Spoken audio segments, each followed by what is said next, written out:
এই পৃথিবীতে টিকে থাকতে হলে তথ্য প্রযুক্তির এই যুগে এনালগ পদ্ধতির আর কোনো অস্তিত্ব নেই বলে মন্তব্য করেছেন বিএনপির কেন্দ্রীয় নেতা ও নাটোর-2 আসনের বিএনপি মনোনীত ধানের শীষের প্রার্থী অ্যাডভোকেট এম রুহুল কুদ্দুস তালুকদার দুলো।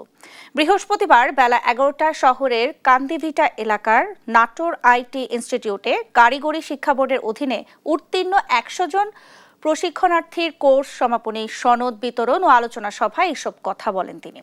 এছাড়া প্রযুক্তি শিক্ষায় দক্ষ তরুণরাই আগামী দিনে দেশের বড় শক্তি হবে বলেও আশাবাদ ব্যক্ত করেন তিনি।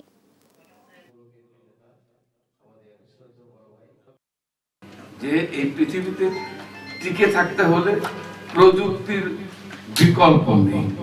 এই তথ্য প্রযুক্তির যুগে এখন আর অ্যানালগের কোনো অস্তিত্ব নেই। আজকে আমাদের দেশের ছেলেমেয়েরা বিদেশে যাওয়ার জন্য পাগল। একটু লেখাপড়া শিখলেই যাই বিদেশে যায়, কানাডা, আমেরিকা। এখন তো তোমরা যারা এই প্রশিক্ষণ শিক্ষা অর্জন করছো, ঘরে বসে থেকে ডলার, বাড়িতে বসে থেকে পাউন্ড, বাড়িতে বসে টাকা ইনকাম করা, এর থেকে সহজ উপায় আর